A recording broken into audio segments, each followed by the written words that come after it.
Welcome join San Francisco GOCAA International Piano Competition. Let me invite today Judge Aaron Wunsch, and he will give some comment to each contestant. Let us listen Junior Division B. Okay, I will play some contestant video. Hi, Aaron. Hello, Fang Fang. Hello, everyone. It's wonderful to be with you today to hear you perform and to share some thoughts about music with you. I've heard a little bit of your videos already, and they sound really, really wonderful. So I'm very happy to be with you, and thank you, Fang Fang, for having me. Thank you. Now we listen the video. Okay, listen. Number 1， 碧雨下。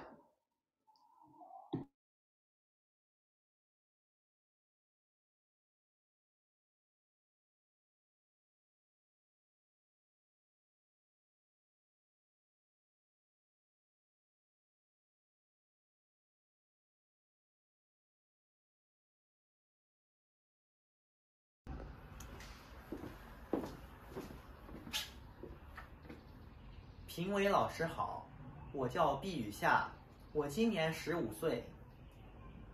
我所参赛的组别是少年 B 组，我所演奏的曲目是贝多芬奏鸣曲作品31之3第2乐章。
Welcome, Professor.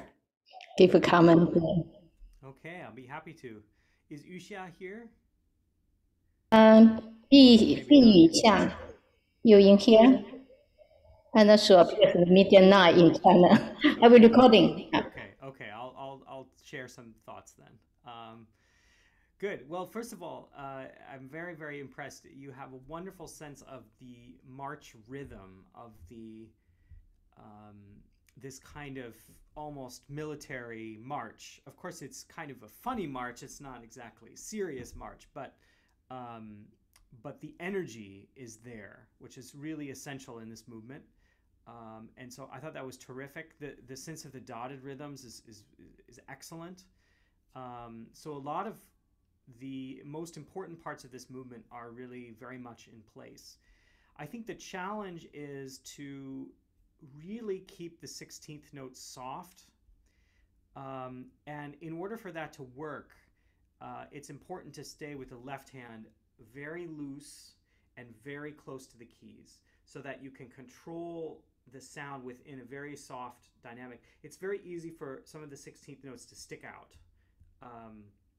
The thumb, for example, it's very easy for those to pop out. So you really want that kind of very even 16th so that when the sforzandi come, those can truly pop out of the texture.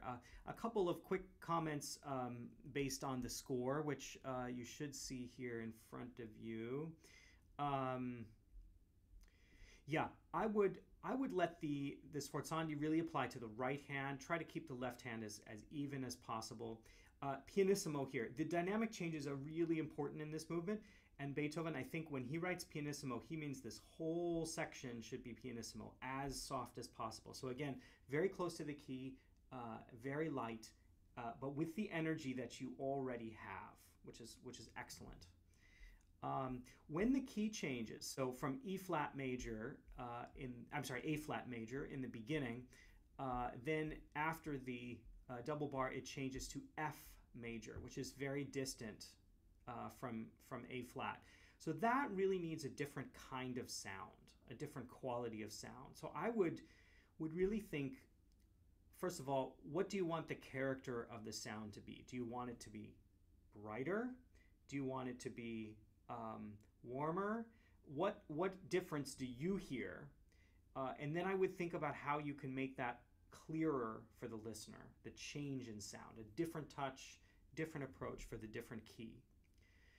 Key changes are so important in classical music and Beethoven's music that the listener immediately feels something new when the key changes. You have to feel something new. So the performer has to feel something new first, and then the listener will feel it also. This is very brilliant. The right hand is outstanding here, the 32nd notes, the 64th notes. The left hand, I would pay attention to the left hand in particular. Again, keep it very light, loose, and close to the keys. Your rhythm in the left hand is not as good as in the right hand. So just watch out for that a little bit there. The last thing just is humor. The piece has something funny about it because of these sforzandi, which are not where you expect it in a march. A march should be 1, 2, 1, 2, and Beethoven 1, 2, and 1, 2, and. So there's something funny about that. And I would smile yourself a little bit from time to time to make sure that you feel humor as you play this music. Certain things like the rests occasionally can be a little longer than notated. You don't have to, I think it's important to be strict when the march is going, but when there's a pause, it's almost as if the time stops for a second. So that will make it funny also in a couple of places. Those are the main things I have to say, Fang Fang. Maybe we should move on for now. Okay. Again, outstanding performance. Thank you, thank you, thank you, Professor. And next one is 天心良辰.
Welcome, Professor. Bravo, yes, excellent. I love this piece. It's great to hear you play it. Do we have um, 良辰天心 Liang Chen? Is she here? You in here? 良辰天心 你在里面吗 Okay. Okay. Oh, there's someone here by that name. I don't know if you can hear me, but anyways,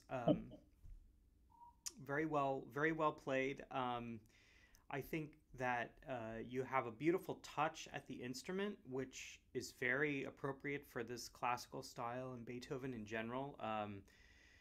Your facility is excellent. This is a very challenging movement. There are a couple passages that are just lightning fast, and you handled those quite well. I know you had a little trouble in a couple places, but really the touch is excellent. And I think you're just shy of feeling really confident with this music. The comments I have are a little bit about the character and the sound quality. I'm just going to put the score on the screen again. I just find it easier to hear this way.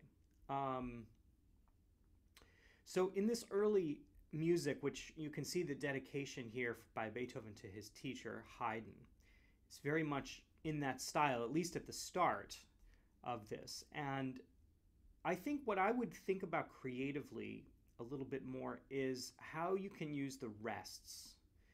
Rests are as important and expressive in classical music as notes are. They're not just a marking of the time, but you need to feel something in the rest. So in this particular case, I would almost make it a little bit longer because there's a big change that happens here in the register, moving from high to low, high to low. That takes a little time for our ears to hear the change.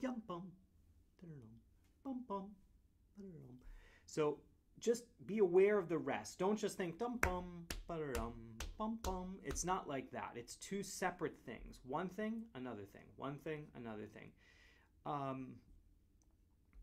And the same goes for the rest here. Before the new thing starts, you have to feel that a little bit more fully. Now, when we get down in here, I would urge you to work on your legato sound, especially. So when you have passages like this under a long slur, I would practice them slowly, quietly, and really listen to the connection from note to note. So you're trying to connect as smoothly the line from note to note. That doesn't mean it's espressivo, it just means that it has to be very smooth across these passages where you see Beethoven writing over the bar line slurs. He wants a certain kind of legato. Apparently, he was very good at this kind of legato himself. Commentators, when they heard Beethoven play, they said he had a unique way of binding the notes together. So whether it was with his ear or with his fingers or with the pedal, he was connecting the notes from note to note. So you really can keep working on that in your playing specifically, I think. Here's another passage where you feel that. You really want to hear that connection. That's so important to the expression of Beethoven's music in passages like that. Just a couple of other spots along the way. This was all wonderful, brilliant. Again, this should be very legato. I would be careful with the pedaling here where it's marked fortissimo. I don't think I would pedal all the way through the harmonies. It's just, on the modern grand piano, it's just too muddy. So you can pedal a little bit on each note, for example, on each melody note, but I wouldn't pedal all the way through. You can still have the energy you want and the sound without that kind of Lisztian pedal. That's all good. A lot of the material comes back again, and I know we're fairly short on time. But again, I want to congratulate you not only on the spirit of the music, but also your touch is so wonderful and really stays light and energetic, and it fits the style of the music so well. So I was very happy to hear that, and thank you for your performance. Thank you, Professor Carmen. And next one is Sheng Hao Ling, number 3.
Welcome, Professor. Yeah. Is Shang Hao here? No. 盛浩，你在这里吗？唐盛浩。Okay, in here. Okay, you can say hello. He's raising his hand. Okay. Yes. All right. Well, in any case, very happy to hear you play. Very impressive performance of this very difficult etude. Your thirds are working extremely well. And if anything, I have one big suggestion, which is to practice the piece and try to perform it for yourself without any of the thirds. So play only the eighth notes. I'll explain why. Let me put the piece on the screen for a moment. So while all of the brilliance is in the right hand, all of the harmony, the backbone, the spine of the piece is all in the left hand. And it's not nearly as difficult as the right hand, but the essence of the music is there. So I would try to make music without the thirds and see, first of all, if you can get a sense of the rhythm and the flow of the piece, because the thirds, you know, when you play fast passages like this, they tend to control the rhythm on their own because your fingers are moving so fast, they just have a way of going. But you really want to be sure you're completely in control of the rhythm from the bass first, and then add the right hand. So, for example, here where you have these repeated chords, I would like to hear a little more music out of this line.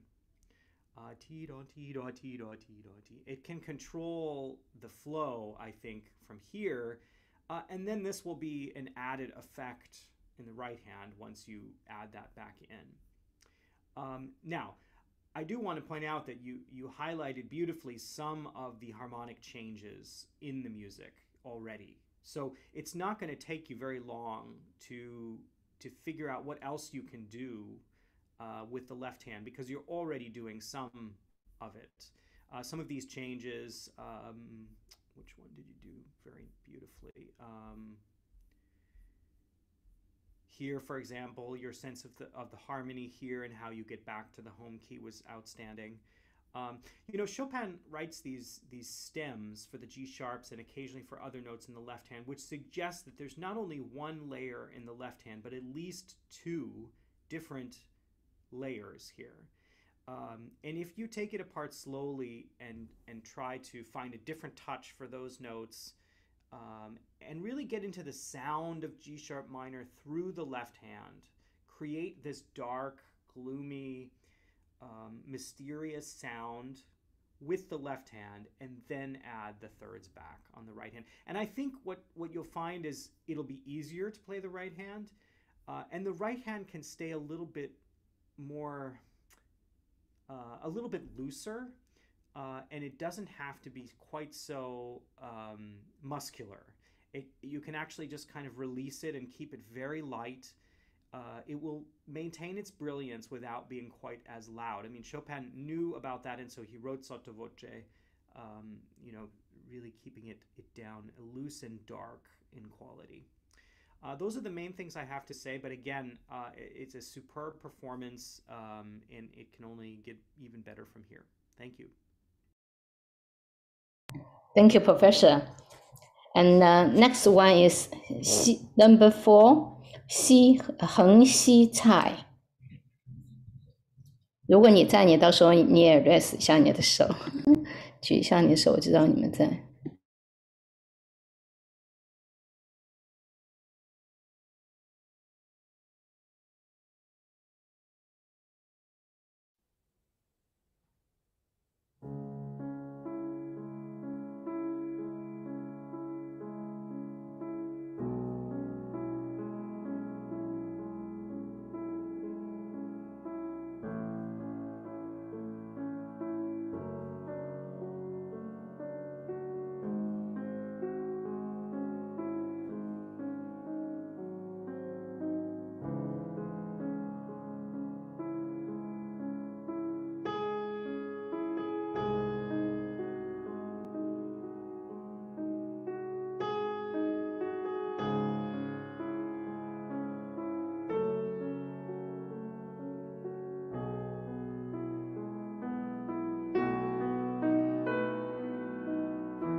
and just play one moment. But professor already watching whole piece, right?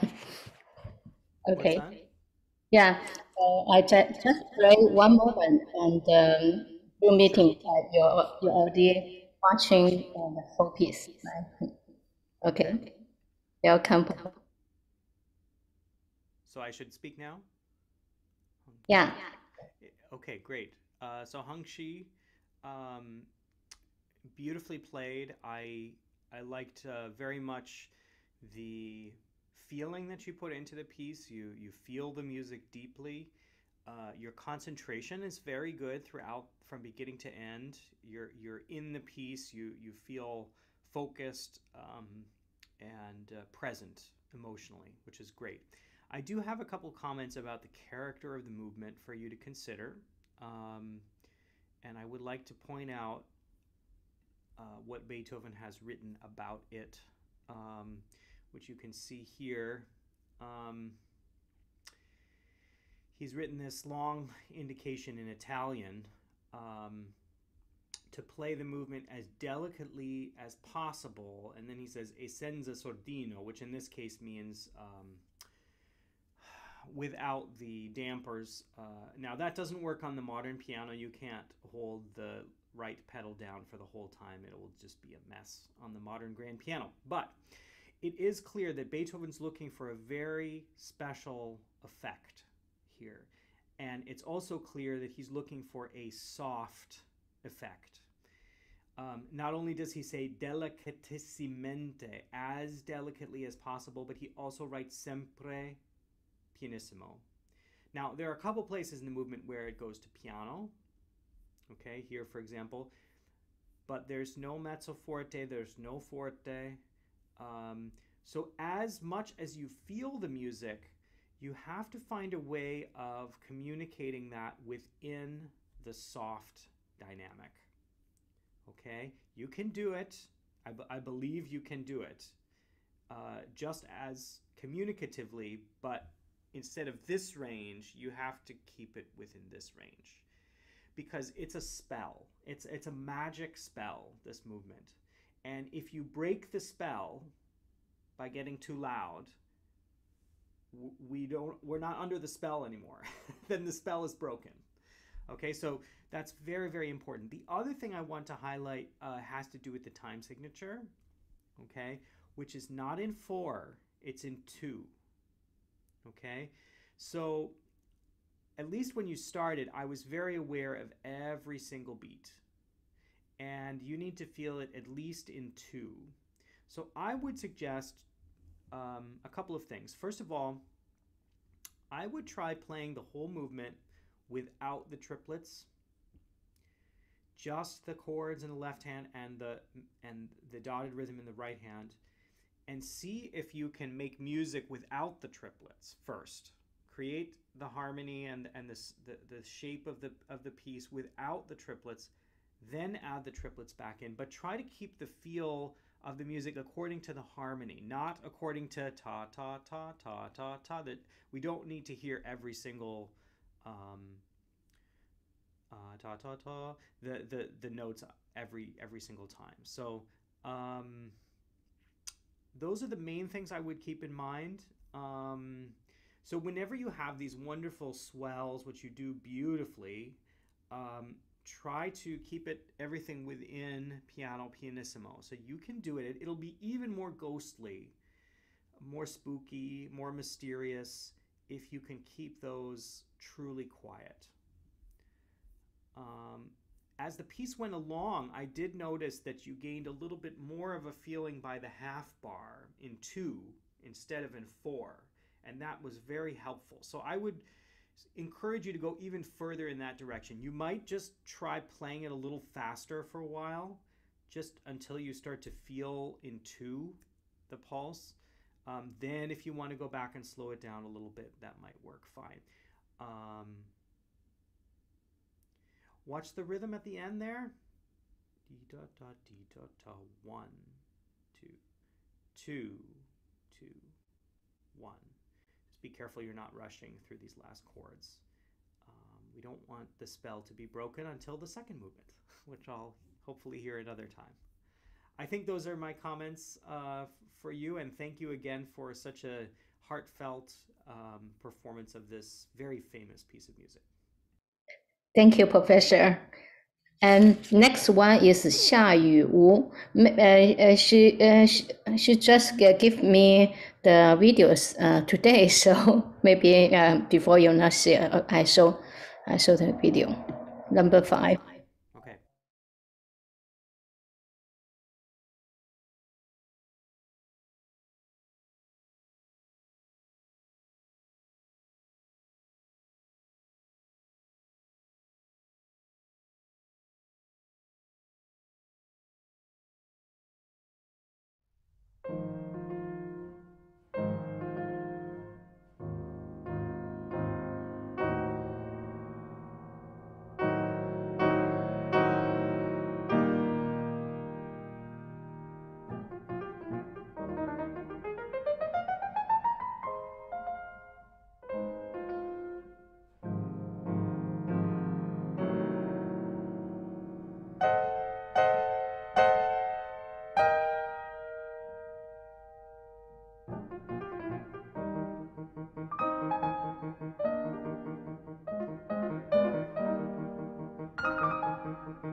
I think the 下雨 Wu in the Zoom meeting. Hi, you can, if Judge say hello. Wu 下雨. Okay, let's hand. Xiaoyu is here. Okay, hello, Xiaoyu. Thank you for that very convincing performance. I felt you captured much of the spirit of the movement, which is a little bit of an unusual movement for Beethoven because it's so charming.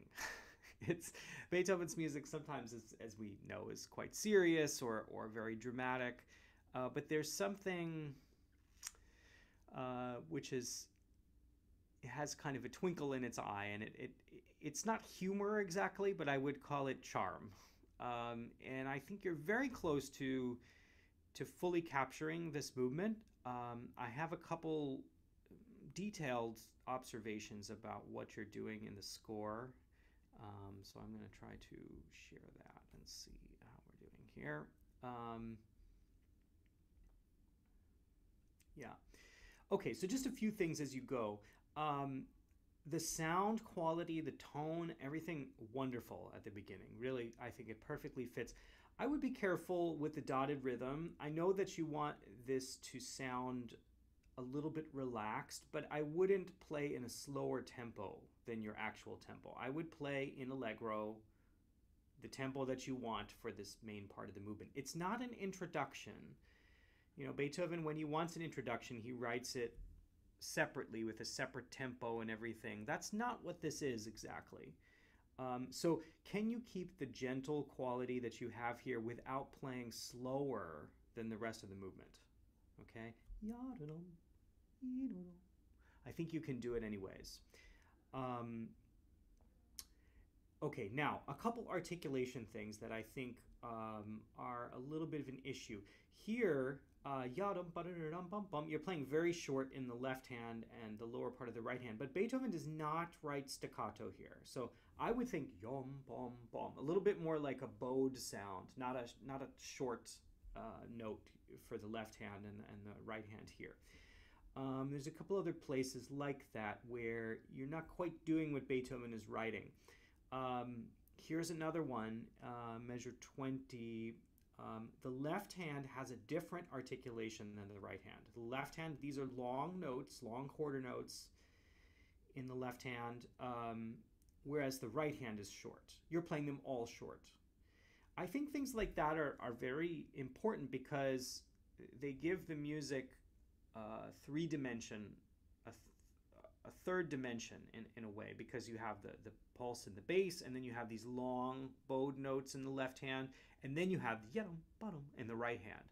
So it starts to become more orchestral when you have three really different things happening at the same time, not just two. So I would watch out for that. In particular, the staccatos were excellent. Be careful you don't get stuck in the beats. Tut, tut, tut, tut, tut, tut. You're not accenting every beat. I would follow a larger sense of phrase here. Keep the touch as you have it, but a little bit longer sense of direction. Don't get stuck in the beats here. The left hand, when you have the Alberti bass, I think sometimes it's a little too active, and my ear is drawn to the left hand more than the right hand because you're playing so dryly with your left hand. I would loosen up a little bit. Perhaps the pinky or the lowest note here doesn't need to be so short. Either that, or you can pedal a little bit on the beats so that there's a slightly gentler quality. It's just a little too active, I think, for it just takes away from the melody in the right hand. So I would just keep the touch a little bit lighter, a little looser and gentler. And if you want to hold the lower note a little longer or pedal a little bit on each one, I think that's perfectly fine. In this material here,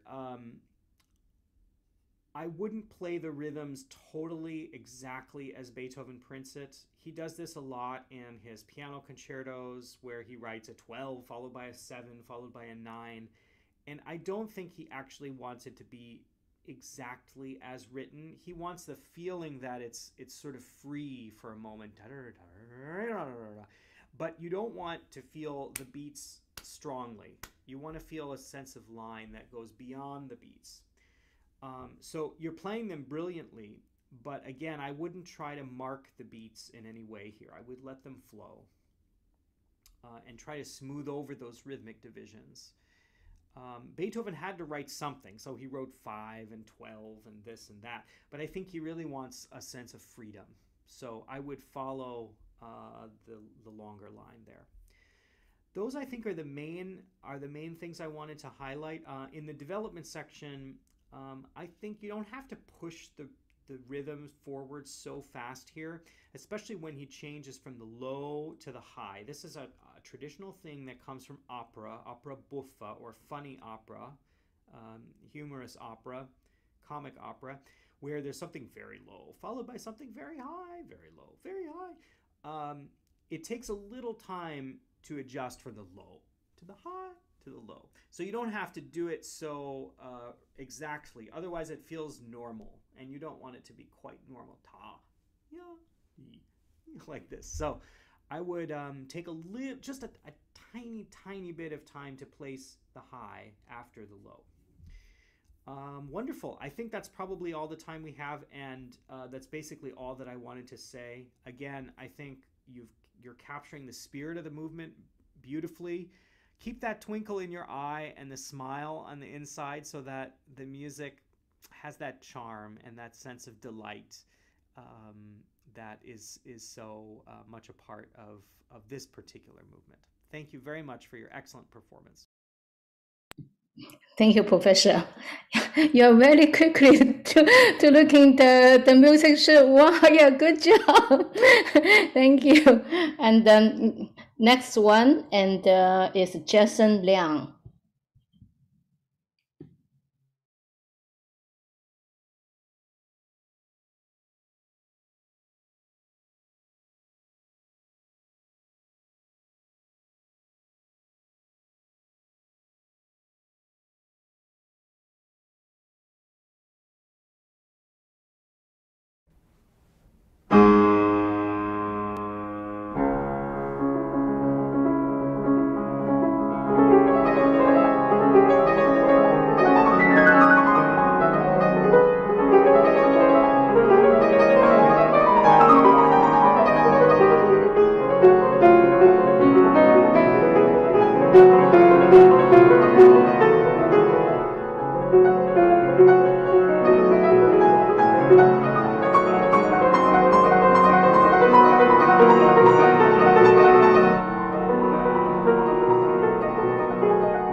Jason Liang, you here?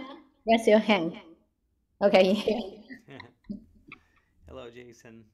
Thank you for your performance of this very famous piece, but I can tell you like it very much and feel connected to it, which is wonderful. Um,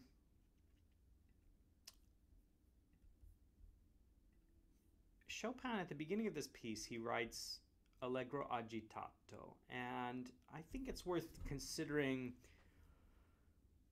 what it means to communicate something that is agitated. And in this sense, I think Chopin's referring to the character of the music. It's in C sharp minor. It's in the inside, right? You feel like your emotions are all heated up and agitated and full of intensity. Um, I think when you look at the page, you can see that come through in the music in the conflict of the rhythms. In the right hand, you have 16th notes. In the left hand, you have sextuplets or triplets against. So there's always 4 against 3, and that creates a certain agitated quality. Now, I think that if you play with as much pedal as you're using now, one can't quite feel the agitato quality. I think the two things that allow one to feel that, well, more than two, but two, are the cross rhythms, so the 4 against 3, which you can only hear if you pedal a little bit more often than you're doing right now. If it were me, I think what I would do, instead of taking these long pedals that Paderewski indicates here, I think I would use what's called a half pedal. In other words, I wouldn't lift my foot up the whole way in the middle of the bar, perhaps, but at least part of the way, so that it clears a little bit of the sound. And then between the bars, I would lift your foot all the way up, so that the ear can hear the 4 against 3 rhythm a little more clearly. And the other thing which will help that is if you don't rush, if you're a little bit more steady with your rhythm. So to do that, I think what I would do is I would practice a little under tempo with no pedal at all, okay? And really go for evenness, a steady rhythm, and then gradually add the pedal back in order to keep that agitato quality, which is so essential to this particular music. In the middle section, just briefly, here Chopin writes cantabile, and we're used to the idea that the right hand is the singer in Chopin, right? That Chopin loved opera, and he created a music for the piano where the right hand is equivalent to what the singer does. Now, when the singer is on stage, the singer is the leader. The singer is the leader. So I think you can lead more with your right hand. And by lead, I mean you can allow the music to flow forward, as if you're leading, as if you're saying, come on with me, left hand, I'm going. So when you see Chopin write crescendo here and then crescendo again, I think what he's telling you is that the right hand is trying to lead. So you're taking time, but I would also give the time. In other words, allow the music to flow forward as you feel it, especially so that these long slurs can come alive. The right hand has to be the leader of this, and the left hand can stay very soft and sottovoce, yes, in the left hand. So a little freer, but allow the music to flow from time to time. That's very important. Okay, I think those are the main things for this particular piece. Thank you, Jason, for your performance. Thank you, Aaron. And now next, number 7, 沈殿有序.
Hi, Chanel, you here? You hear your lesson? Maybe teacher. Hi, I'm here. Hi, Oh, Chanel. there Okay. she is. Hi, Chanel. Nice to meet you. Thank you for your performance. I appreciated how you created a particular mood and you stayed in that mood throughout your whole performance. Um, I think that now that you know the piece as well as you do, you can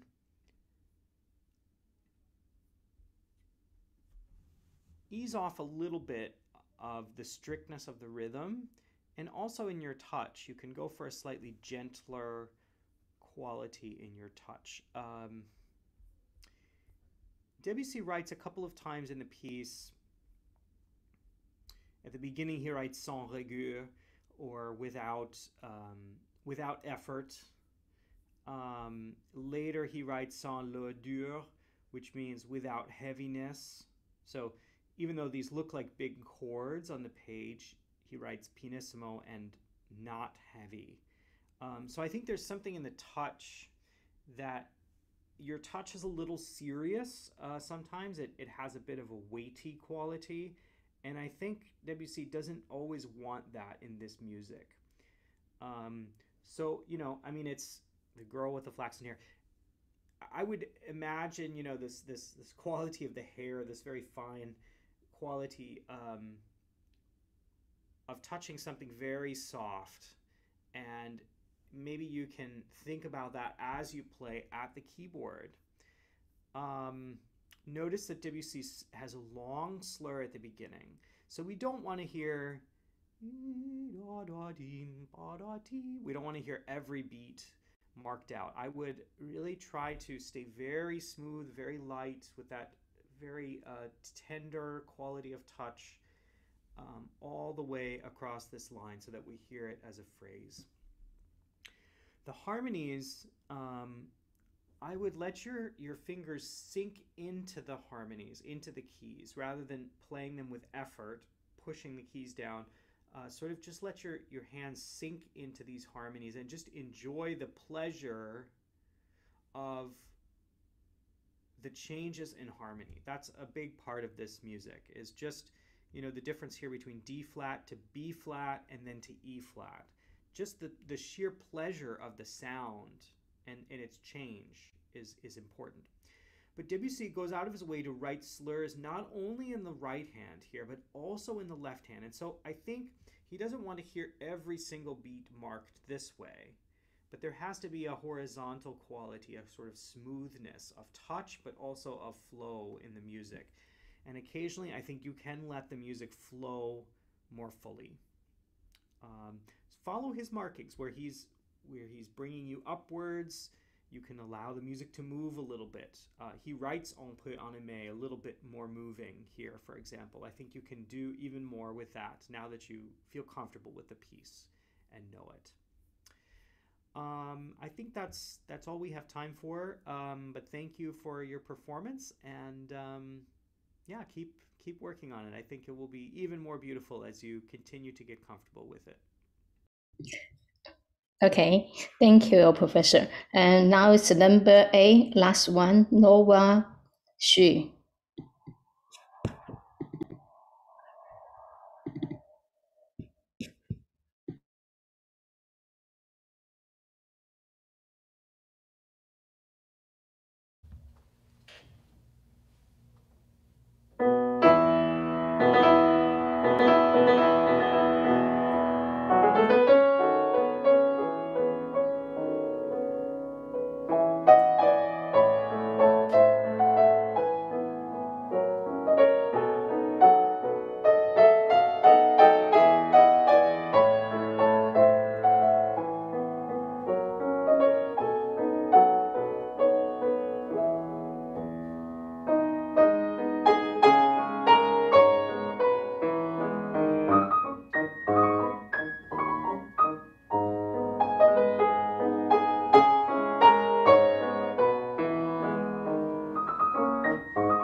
Hi.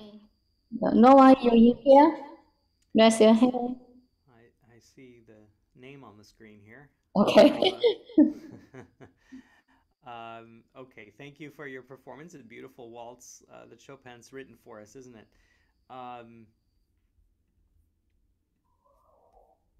this piece he writes tempo di valse, which um, is interesting to me because it's not really a tempo we know, right? It's not allegro or andante. He just says in the tempo of a waltz. So it seems that there was a traditional feel of a waltz, and this is the traditional feel, the way that you would dance it. Um, he has the typical opening, waltz opening, which gets your attention. So the melody doesn't start right away. He has this little introduction first. That's like the orchestra starting and the ballroom, right? The orchestra, yum bum, bada jim, gets everyone's attention. Time to dance, right? So I think this could be a little more energetic. I also think that the um, the pedaling here that you're using is maybe taking away from the energy of the waltz. The waltz is an up tempo dance. You gradually get momentum and you move around the room. You're rising on your toes and falling and rising, and so you get a certain momentum going. And I think if you use so much pedal, the waltz becomes a little too dreamy. I think it's a real waltz. It's a waltz the kind that we would actually dance to. So a little bit more energy. I did appreciate, however, your sense of touch, which was very fine.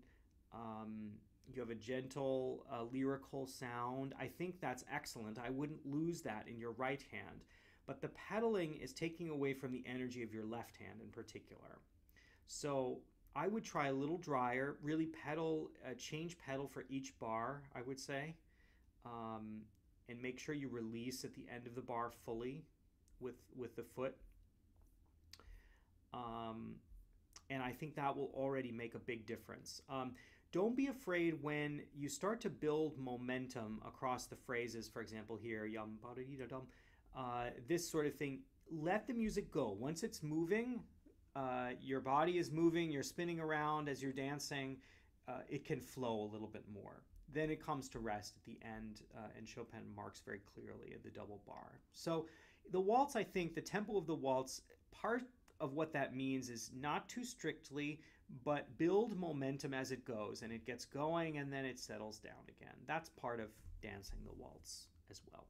So I think that's all the time we have for. Thank you for your performance. Thank you, Professor. Aaron, you in Juilliard right now, right? Yes, I'm in Juilliard right now. I'm here on my piano. Oh, so I see background. I think you in Juilliard. Yeah, it's very quiet here right now because the students are not here. So yeah, I think it's all music student dream school. Yeah. Okay. Now I talk contestant.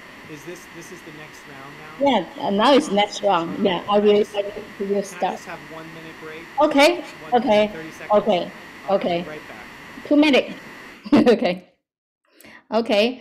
And 前面all contestant and on the junior division B 在少年 B 组的选手，所有的这个那个成绩我们会在这个网站上面去公布然后你们这1-2天你们去观看我们的那个网站，please check in the website gocaamusic.com.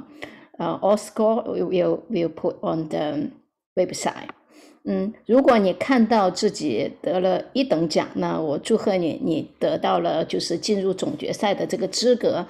然后总决赛是8月14号到21号之间在旧金山举行。你们可以选择就是网络比赛，也可以选择来旧金山，我们邀请你们过来旧金山来参加我们的总决赛。如果2等奖的选手也不要灰心，你们可以提出申请发那个你们的就是申请，说我想参加这个总决赛。那二等奖的选手我们也是会欢迎的。然后你会进入这个 waiting list， 就是一等奖如果有部分选手一等奖没有报名的话，那二等奖就会把名额给补上去。所以呢，我们会按照你们的邮件申请的前后的顺序来把你们的就是名单放进这个总决赛的那个 waiting list， 总决赛的名单里面然后呢，就是这2天你们可以查阅这个网站 gocaamusic.com。 好，那如果你获得是3等奖或者是优秀奖，那就希望明年还可以见到你，经过1年的努力应该会更加进一步。而且就是我也会给一些建议，比如说你可能可以移到业余组，因为专业组的话这个年龄组选手的水平还是比较高的，所以你们还可以提出申请，我是不是转到业余组，那我们也会去同意你的这个转移哈。然后就是有什么问题大家可以就是跟我就是问我，然后或者是发邮件给我们的工作人员 gocaamusic@gmail.com。 好，那我们现在会等待进入到下一个，大家稍等待啊，我们中间休息一点点时间。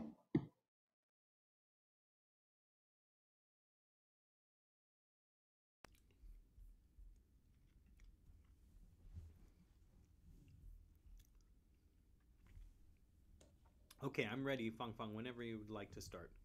Okay, we start again. Welcome, join GOCAA San Francisco International Music Competition. Let me invite today GOCAA judge Alan Washington. He will give comment to each contestant, then ask listen jury Division C contestant video. Hi, Alan. Thank you for having me. It's a pleasure to be with you all today, to hear you perform, to think about music with you, and offer you some encouragement and hopefully some helpful ideas about the music we'll hear together. I'm here at the Juilliard School in New York City, where it's very quiet right now because the students are away. But I am happy to be able to hear you perform today. Thank you.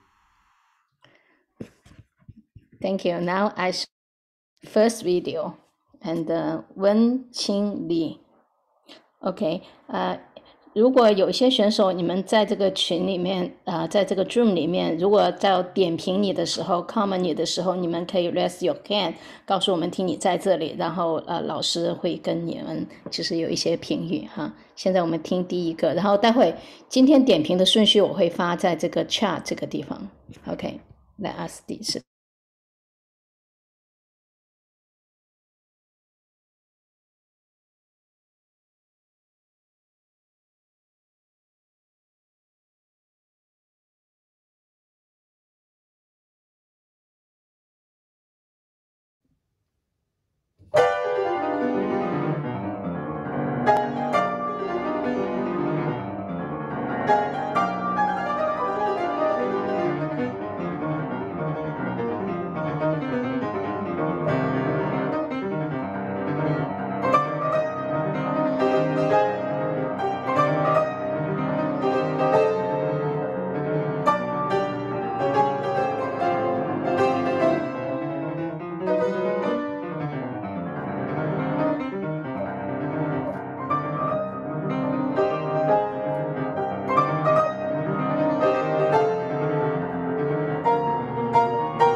Okay, thank you, Wenchi. I don't know if Wenchi's here, but in any case, I appreciate your performance, the brilliance of it, and the passion you put into it. Um, you're handling the difficulty and the stamina it takes to play the left hand very well. Um, you probably know that this piece is often called the revolutionary etude, um, which refers to a Polish movement for independence from Russia at the time. We don't know if that's really what Chopin was thinking about, but I do think in the music there is a sense of struggle, and that's part of the character of this music. I suggest to you that even though the left hand is the hand playing all of the notes and you're keeping a very steady rhythm there, that actually the right hand could control the flow of the music a little bit more than it is right now. I think what I would do is I would start by playing the right hand by itself, where the melody starts here after this introduction. Notice that there's a melodic idea here, do re mi mi, and then it's answered so sol sol la sol. These are two separate things, right? There's one in forte and then there's one answered in piano. I wouldn't play them so matter-of-factly in exactly the same rhythm. It means something different, this piano. Now, of course, it is in rhythm. You have to stay in tempo, but I think the feel of it should be that the right hand is in control of the timing, not the left hand. So to do that, you have to really know what you want to say with the right hand. So there's this gesture forward, and then there's a reaction in piano. Then there's another gesture forward, a sense of struggle, and then a reaction back down again. So that kind of pushing, pulling is a very important part of the character of this music. And you can see it in the music with all of these markings, the swells, the going up and down, up, down. So there needs to be a little bit more of a rhythmic struggle to go along with the dynamic struggle that you see on the page here. I'm a little concerned that the tightness in your wrist is affecting the sound quality. So I would be careful that you don't lock your wrist, because what happens then is the sound sometimes has a sharp attack to it that I don't think you want here. You want a kind of espressivo quality in the sound. And if your wrist is tight, then the sound is gonna have a kind of poking quality. So I would just be careful about that. You can find your sound without that tightness here. That can stay. Chopin, as a teacher, he always said to his students, he used the French word souplesse, which means supple. Keep the hands supple. Yes, the fingers are active and there's lots of energy here, but the wrist, and especially the wrist, it needs to stay supple, which means loose and malleable, so that you can get the sound that you want. Wonderful. I think that's probably the time we have for today. Again, very impressive performance. You put in a lot of work on this piece, and it's paying off in your performance. So thank you. Thank you, Professor. And next is number 2, Chen Yao.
Welcome, Professor.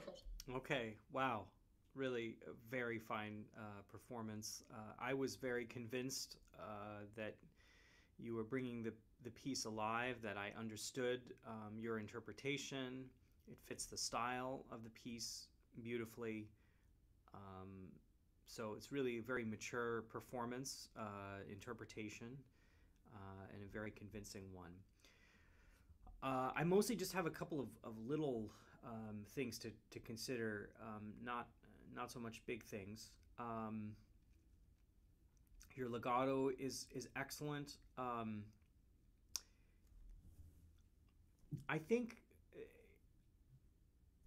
one wants to communicate a sense of humor in this music. There's something very Haydn-esque about it. This is dedicated to Beethoven's teacher, and I think he's trying to step into Haydn's world a little bit in this piece in particular. Um, so, how do we communicate humor?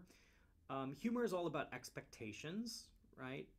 Something is funny when it's different than what you expect to happen, right?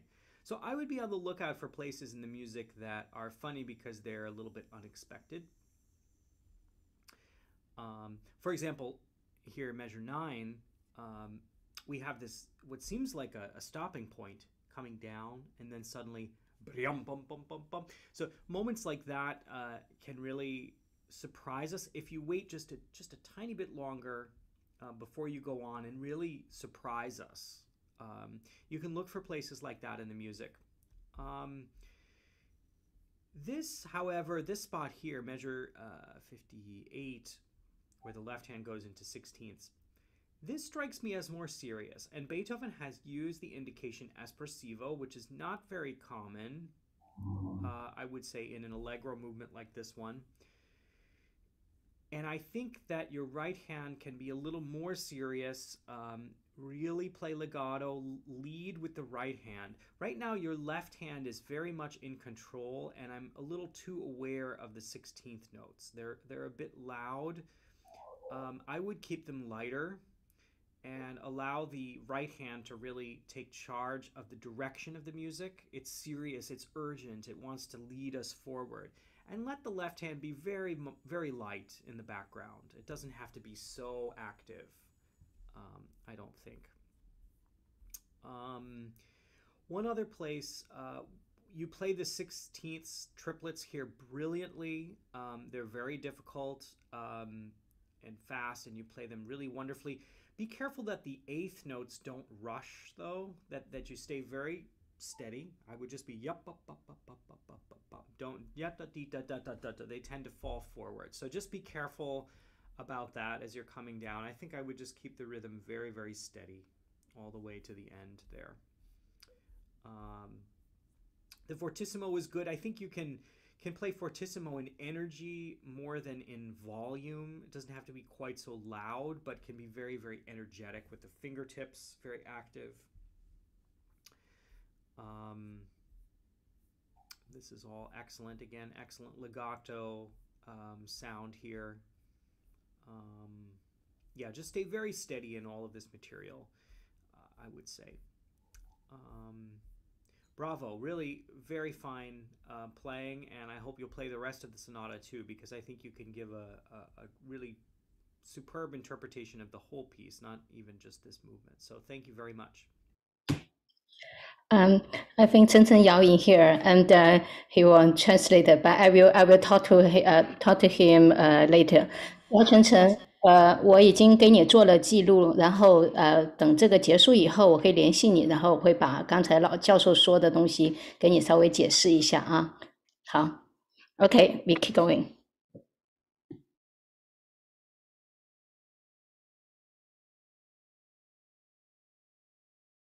Number 3 and 应天毛毛应天。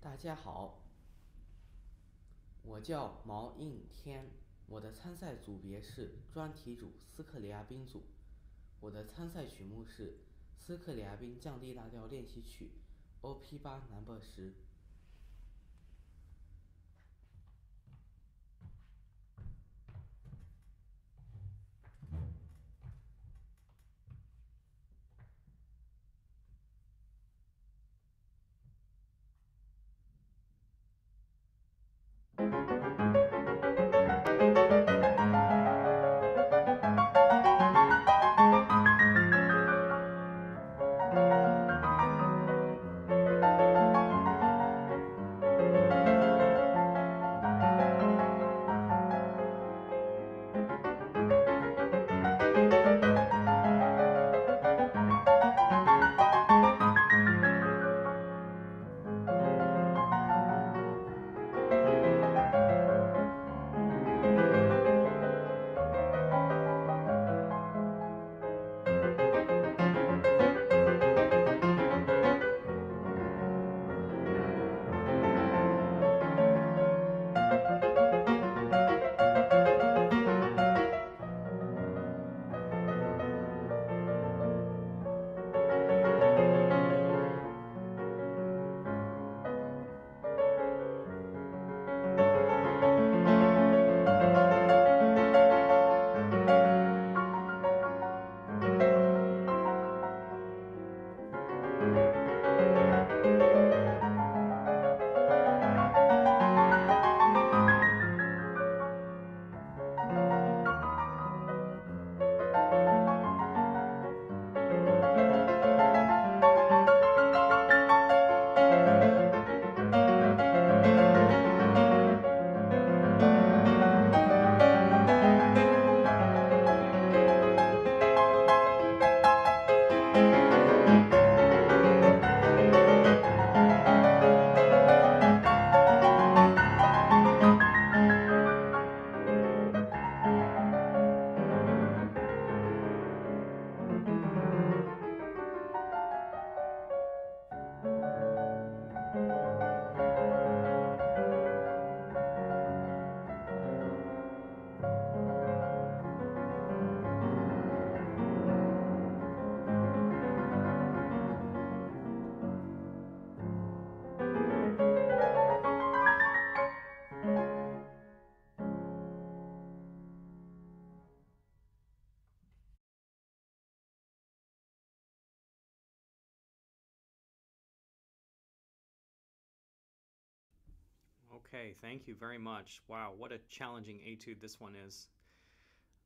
We heard the Chopin etude in thirds earlier today, and this one is clearly influenced by Chopin's etudes. Scriabin loved Chopin's music deeply.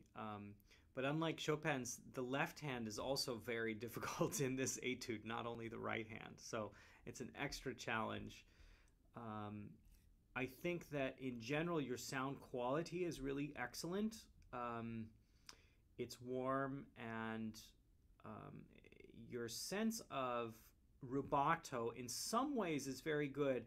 I do think you're often stopping at the end of the bar.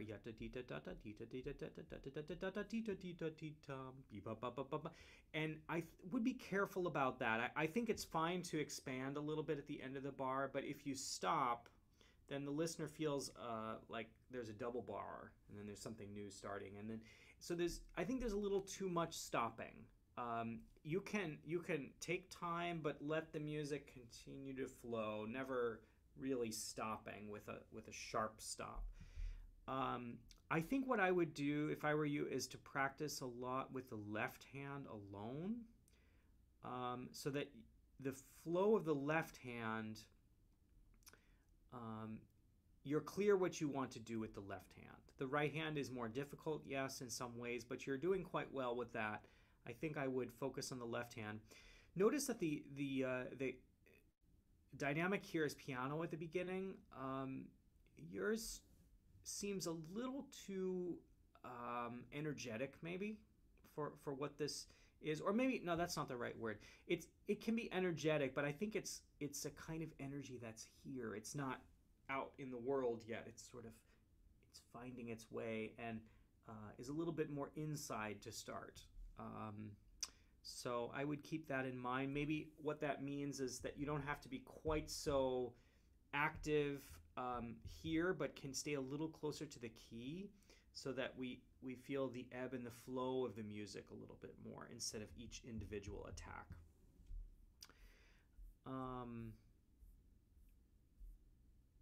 And yeah, I think I would play a little bit with the metronome just so that you're aware of where you're taking the time. And if there's any way you can keep from stopping at the end of the bar, but really kind of just bend the time and then continue, bend, continue. That will be good. But look, congratulations on learning this very difficult piece. It's easy for me to talk about it. It's much harder to play it. So thank you for sharing it, and I encourage you to keep working on it. And it's very impressive already, and will become even more so. Thank you. Thank you, Professor. And 应天毛你在里面吗？毛应天你在吗？ OK， 我已经帮你做了记录，到时候你可以问我啊。OK，I will writing some comment. I will tell to him. Yeah. OK. Next one. Lisa Wang.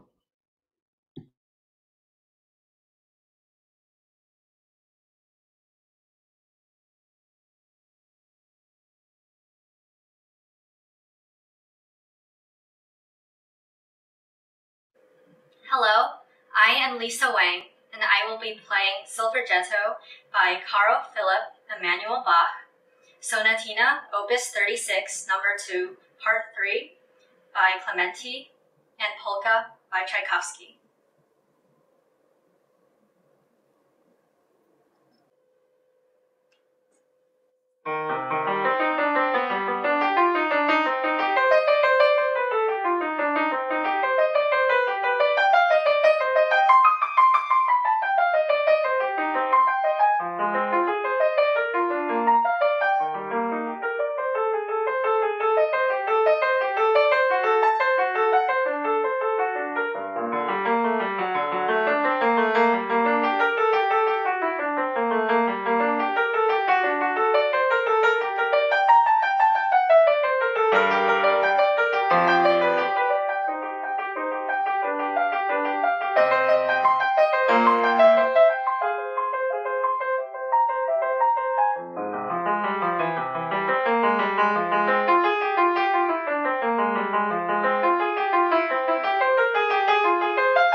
Okay, each contestant only play one piece. You in here and Lisa Wang. Okay, that's him. She in here.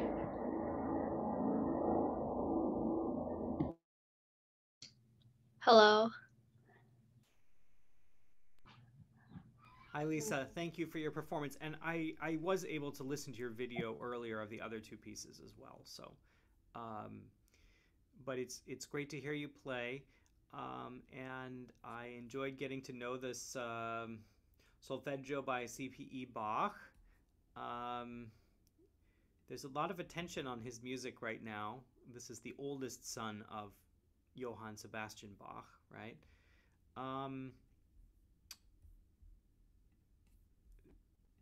this piece,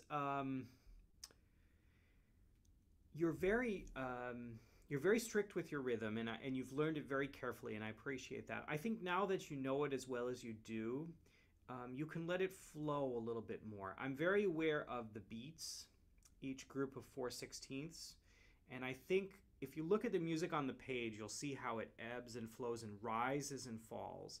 And without being too free, it's not Chopin, right? Without being too free, I think you can follow the contour or the shape of the music a little bit more and try not to get stuck in the beats, each group of 4/16.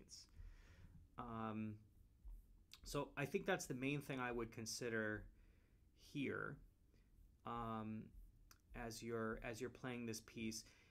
I don't know if this is his original tempo marking. Maybe, I'm not sure if your music also says prestissimo, but perhaps you could experiment with a little bit of a faster tempo. I think it might help you with the phrasing, so that there's a little bit of a longer sense of line.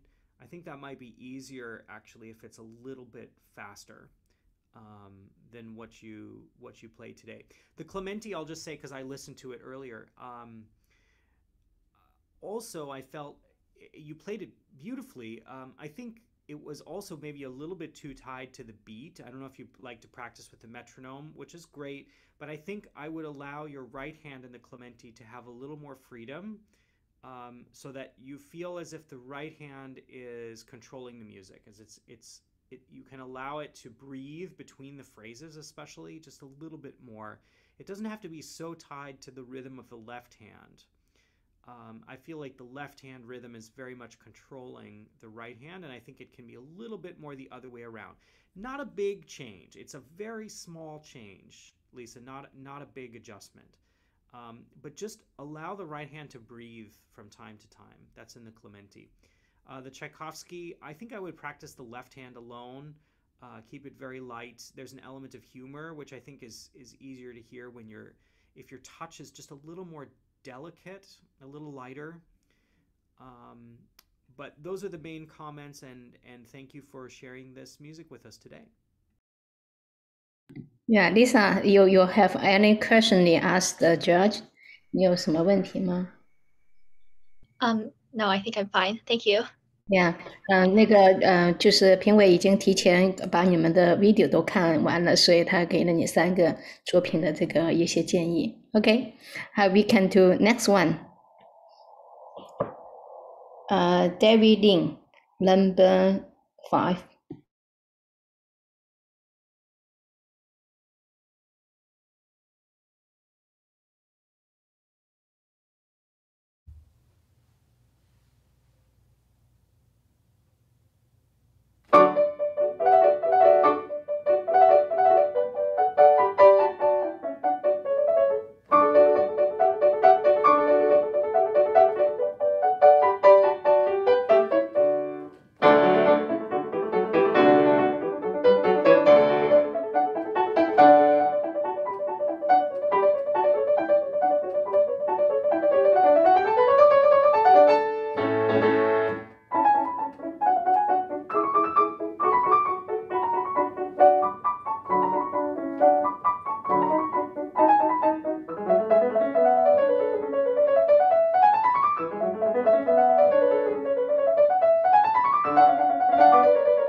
I think David is here.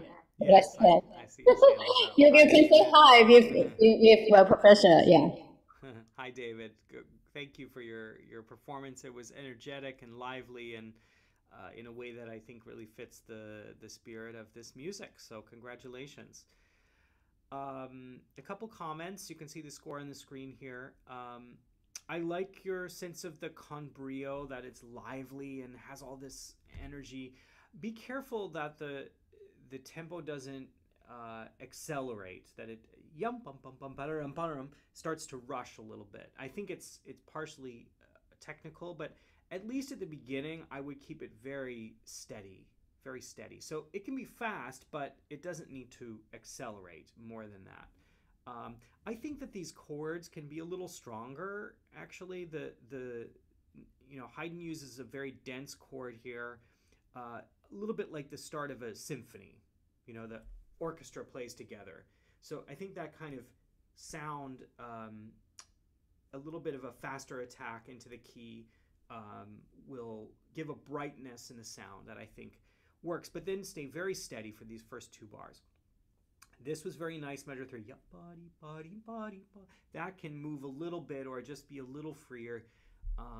But whenever you have this kind of material, either in the first bar or the fifth bar here, that I would be a little bit stricter in the rhythm.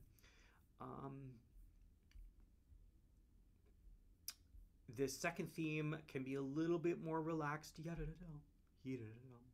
Just a little more easygoing, I think would be fine there. This part in the development section, I thought you did very beautifully, these suspensions with the left hand, and I know it gets difficult in the left hand here. You handled those pretty well. I like the sense of flow. I think when you get here and the eighth notes come back, then I would be more steady again. Really, 1, 2, 3, 4. Very, very steady at moments like that. So after you have this long phrase, then I would get back to the steady quality that you have. Wonderful harmony change here. You highlighted beautifully. I wouldn't get stuck in the 16ths here. It's just one harmony per bar, right? So there's 1, 1, 1, not 1, 2, 3, 4. There's only one chord change per bar here. So don't get stuck in all the 16ths. Let it flow from here. And then most of that material comes back later in the movement. So the same details would apply as you go later on. Thank you, David. Beautiful performance. Thank you, David. Do you have any question ask Professor David? No, thank you. Okay, next. Next is number 6, Austin Lamb.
Okay, thank you, Austin, for this performance of a early Haydn piece, which I think usually is called a divertimento, even instead of a sonata. Um, it's great to hear you play it. You have a very natural sense of touch at the instrument. Sometimes, even though your natural touch is really excellent, and whenever you play something a little more gentle, that comes through beautifully. I think there is a little bit of a tendency for these notes here to poke the sound a little bit, and it can get a little bit harsh. I think it has to do with your thumb. I would just be careful that as you play your thumb, that you release the sound, or if it's not your thumb, another note, but that you don't end up poking the note, but sort of release as you play into the key, so that the sound has a kind of even though it's marked, it's accented, that it's not a kind of harsh sound, but has a little bit of an up quality in the sound, that it comes out of the keyboard rather than goes into the keyboard. Again, your natural touch is excellent. You have a sensitivity in your fingertips, which is I think is great. It just doesn't always come through. It comes through sometimes. And I think as you get more experience, you'll become aware of where your 16th notes are uneven and look for ways to fix that problem. It's not something we can do over Zoom, but you want to work toward evenness, and in order to do that, you have to make sure that as you're playing the fingers, that you release the fingers as you play the notes, that you don't hold tension in your hand. If you do that, the notes will become uneven. And so that's something you need to develop an awareness of it and work on it slowly. However, I want to say again that I think the spirit of the movement is there. I really loved passages like this one, Ti-dum, ba-ti-dum. This sort of thing came across wonderfully and is exactly in the spirit of the piece. And so a lot of the expression of the music is already present. I think we'll leave it there for today, but congratulations again, and thank you for sharing this piece with us. Thank you, Professor. And I think here listen. And next, Miss number 7, Michelle Lee.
Thank you, Michelle. Beautifully played. Very sensitive. Your touch at the instrument is very gentle. It's appropriate to this piece. Concentration is good. Rhythm is very clear. Really, there are many things to admire about your performance of this. As you play it further, I guess maybe one helpful thing might be to really try to enjoy the music as you play it. There's a sense of pleasure, I think, in this music that's important to Debussy. The girl with the flaxen hair, it's a pleasing image. And he tries to give you some indications about that in the piece, sans rigueur, without effort. There's a kind of easygoing quality to the music. I think you can let it flow sometimes a little bit more than you are. Notice the long slurs that Debussy uses,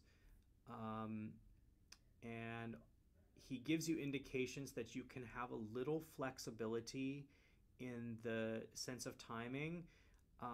So if he says cédé, then you ease up a little bit, but then mouvement, I would follow the phrase, so that there's just a little more sense of going over the bar lines and not being stuck on the beats necessarily. Here, for example, maybe just let it flow a little bit more and keep your touch tender and sensitive, and try to enjoy the music as you play it. And I think that's probably all it needs at this point.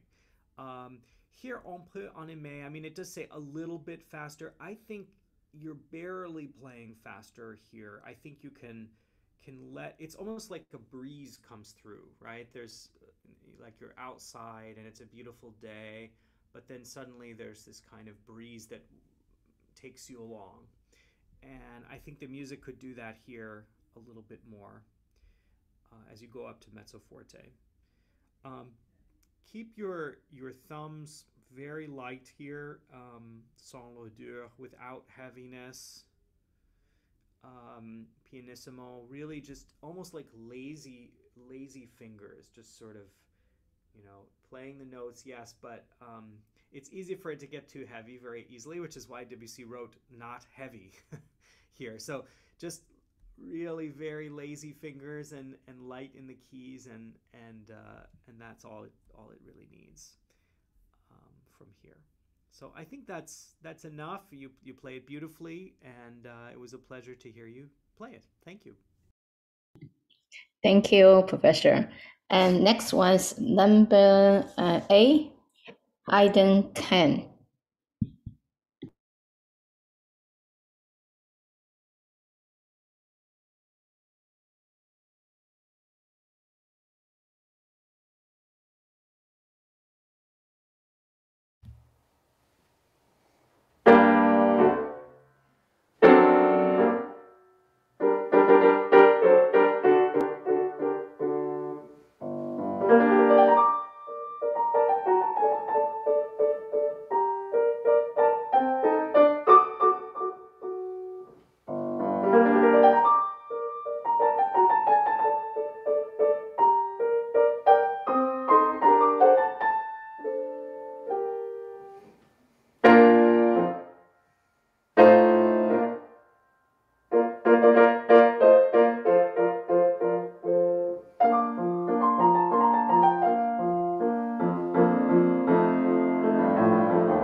Welcome, Professor. Thank you, Aiden. It's fun to hear this very early piece by Chopin. I think he was only 8 or 9 years old when he wrote it. So his very first piece, I think, that he wrote or that he published. This Polonaise, a Polish dance. I'm very impressed with your touch at the piano. You have a very natural touch at the instrument, which is outstanding at your age. I don't know how old you are, but it's really very natural. So I have a couple of details here. I think it's right to play strongly at the beginning. The second chord doesn't need to be so short. Doesn't have to be doesn't have to be quite that short. He doesn't write a staccato marking here. This is more like what the orchestra is playing, the first 4 bars, and then the individual or the one person comes and sings this part, or dances. I guess it's a dance. This part here. So this can be a little more personal, play with a little more feeling in measure 5 and 6 and so forth. Whereas this first part can be a little bit more just very steady in rhythm. Here's the Polonaise rhythm. Ta, ta, ta, ta, ta, ta, ta, ta, ta, ta, ta, ta. Very proud. In the trio section, I think that your left hand is slowing down your right hand. Notice that there's a long slur here, and you're taking some time to play this low note because your left hand has to go down and reach it. I would practice these 2 bars, just the left hand by itself, and try to stay steady. So when you leap down, just go calmly down and then right back up again, okay, right in rhythm. So that when you play with the right hand, this can be smooth and can keep going across the bar line. You don't need to stop here, okay? Other than that, again, I think your touch is just so excellent. You have a good sense of legato. You're going to be in a great position to play a lot more Chopin when you get older. So I would encourage you to play something else of Chopin's and keep learning this music, because I think you're going to do very well with his other pieces also. Thank you very much. Thank you, Aaron. And now is the last one is Maria and Sean.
Wow. this is this is a giant Yeah. piece of music. The Variation Sirius. It's Mendelssohn's biggest piece for solo piano. Really impressive. I don't know how old Miranda is, but it's a true challenge for someone of any age. So, congratulations. Very, very impressive work. We don't have time to go into a lot of detail on this because it's such a huge piece. Um, so I'll try to give a couple of helpful, hopefully helpful things about it. Um, Mendelssohn is a little bit closer to the classical end of interpretation. In other words, he's um, the the first of the Romantic generation, but he's very close to classical and even Baroque composers. So I think, in general, there can be um, a little bit stricter sense of rhythm and a little bit less of the kind of romantic swelling that we associate with Chopin or Liszt. Um, the serious quality, I think, has to do with the emotional side of the music, which serious as in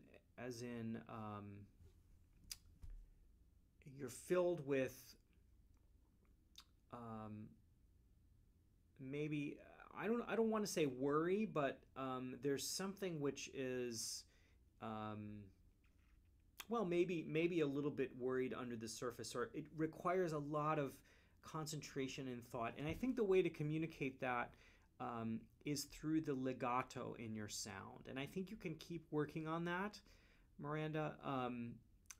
The connection from one note to the next note, especially in the melody. I appreciate that you're doing the slurs very clearly, but I think, notice he writes sostenuto. I think what he's getting at there is that there's this quality in the sound that is always moving from one note to the next.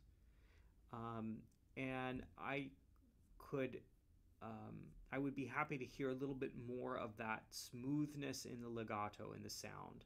And again, the rhythm can be just a little more steady, I think, in general. Really impressive work with all of the difficulties here. There's so much to manage and negotiate. Um, so you're doing brilliantly with a lot of this very difficult figuration. But anytime you have these slurs, I really would think about your legato. Listen to the connection from one note to the next note. Are you being consistent in your sound? Um, are you following the pathway of the line and making it as smooth as possible? Um, let's see, what can I hit on briefly here before we run out of time? Yeah, Mendelssohn's figuration, whenever he has this crazy stuff, the lighter the better, really. I would use a light touch with the hand, lighter than you would use in Liszt, for example. It's not that kind of style.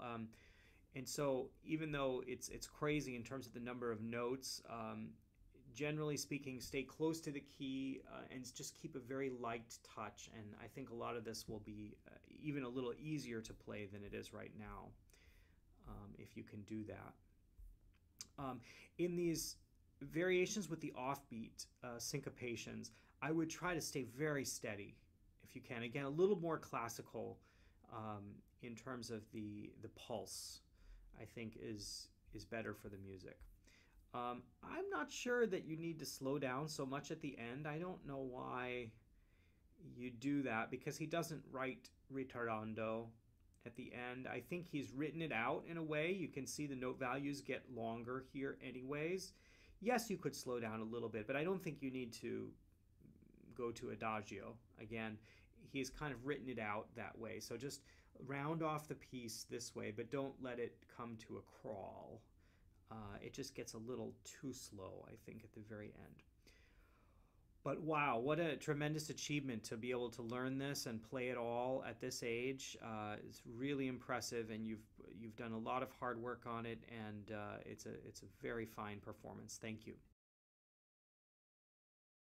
Thank you, Professor. You give a lot of good idea for each contestant. I think will help a lot.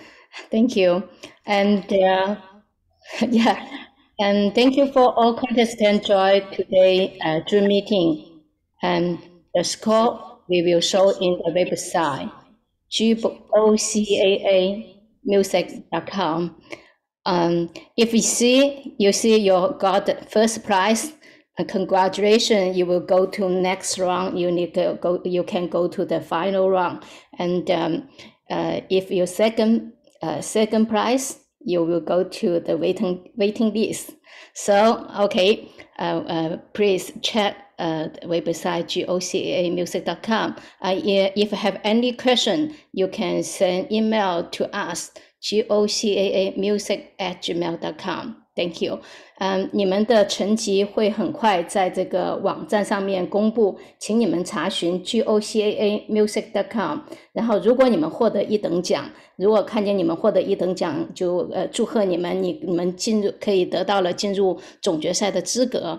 如果你们获得了2等奖，你们是进入了这个 waiting list， 然后你们可以提出申请，说我想在总决赛上面锻炼，那我们也会就是考虑，然后也会建议你或者是改一个组别，因为我们还有个业余组，因为这个专业组的这个组别的这个选手水平还是非常高。我们今天很高兴，就是在这个茱莉亚音乐学院可以就是这个评委在给我们就是来给我们打评分。Okay, thank you, Alan. And Thank you. My pleasure. see you, yeah. Everyone. Now everyone can say hi. We can see your face. Okay, Melissa. Okay, thank you. Thank you. Bye.